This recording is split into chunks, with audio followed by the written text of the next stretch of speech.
8 अलग अलग जिलों के कांग्रेस, जनता कांग्रेस और शिवसेना के पदाधिकारी हुए भाजपा में शामिल। मुख्यमंत्री विष्णुदेव साय ने बीजेपी का गमछा पहनाकर किया सभी का स्वागत। छत्तीसगढ़ के इतिहास में एक बड़ा दिन साबित हुआ 18 अप्रैल 2024, जहां बीजेपी के लिए स्वर्णिम दिन भी कहा जा सकता है।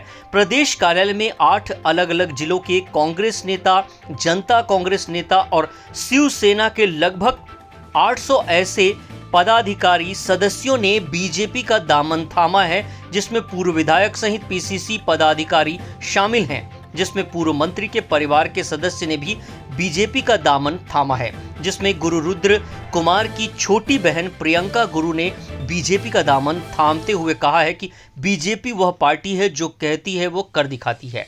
वहीं अलग अलग नेताओं के अलग अलग बयान थे, जिसमें कांकेर के पूर्व विधायक शिशुपाल सोरी ने कहा कि बीजेपी में आदिवासियों के हितों के लिए काम किया है। वहीं गिरोधपुरी जैतखाम निर्माण में बीजेपी का बड़ा हाथ बताते हुए प्रियंका गुरु ने बीजेपी का दामन थामा, जहां दमतरी के वरिष्ठ नेता शरद रण सिंह ने बीजेपी का दामन थामते हुए बताया कि हिंदू विचारधारा वाली पार्टी और निष्पक्ष पार्टी होने के साथ साथ कार्यकर्ताओं की पार्टी बीजेपी है।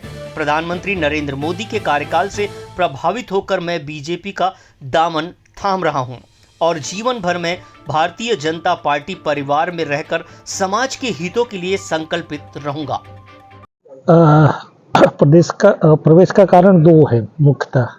एक तो जिस पार्टी में हम थे कांग्रेस अपने मेन उद्देश्य से भटक गई है, और जो कांग्रेस की पहचान थी आज़ादी के दौरान और उसके बाद त्याग, तपस्या और बलिदान की, अब वो बदल के ये जो हमारे जो बड़े नेता हैं या क्षेत्रीय छत्रप है, वो अपने निजी स्वार्थ के लिए, अपने राजनीतिक इच्छा पूर्ति के लिए हमारे पूरे दल को, कांग्रेस पार्टी को नेस्तनाबूद कर दिए हैं। ना वो पार्टी कार्यकर्ताओं की सुन रहे हैं, ना उनके गरिमा का उनको ख्याल है, और न जनता के मूलभूत सुविधाओं की तरफ उनका ध्यान है। सिर्फ एक दूसरे को निपटाने पे लगे हुए हैं, एक दूसरे को नीचे दिखाने पे लगे हुए हैं। तो ऐसी स्थिति में उस पार्टी में रहने का कोई मतलब है नहीं। और कल तक जिनसे आप लड़ाई करते थे, आज उन्हीं के साथ मिलकर काम कैसे कर पाएंगे? क्या चुनौती होगी? ऐसा कोई चुनौती नहीं है। कोई भी राजनीतिक पार्टी, सबका एक ही उद्देश्य है। अल्टीमेट गोल क्या है? एक जन समस्याओं का निराकरण करना, कैसे विकास हो, क्षेत्र की जनता को कैसे हम ज़्यादा से ज़्यादा हम सुविधाएं दे सके, सभी पार्टियों का यही है। तो उसमें कहीं कोई टकराव नहीं है। इतने साल विचारों की जो लड़ाई थी, उसे आप मेंटेन कैसे कर पाएंगे? देखो, विचारों की लड़ाई, वही मैं कहा ना, जिस विचार को लेके हम लोग आए थे, वो विचार जब वहाँ से ख़त्म हो गया, हमारे वो राजनीतिक दल केवल एक स्वार्थ सिद्धि का अगर अड्डा बन गया है, तो ऐसे जगह रहने का क्या मतलब है? इसके विपरीत हमने देखा कि मोदी जी के आने के बाद जो भारतवर्ष में जो क्रांति आई है, एक सुदृढ़ और सशक्त भारत का, उसकी वजह से एक हर भारतीय का सीना आज चौड़ा हो रहा है।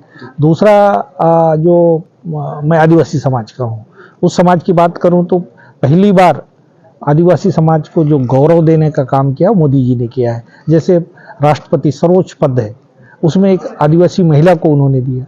हमारी मांग वर्षों से रही है कि हमारे छत्तीसगढ़ में आदिवासी मुख्यमंत्री हो, वो उन्होंने दिया।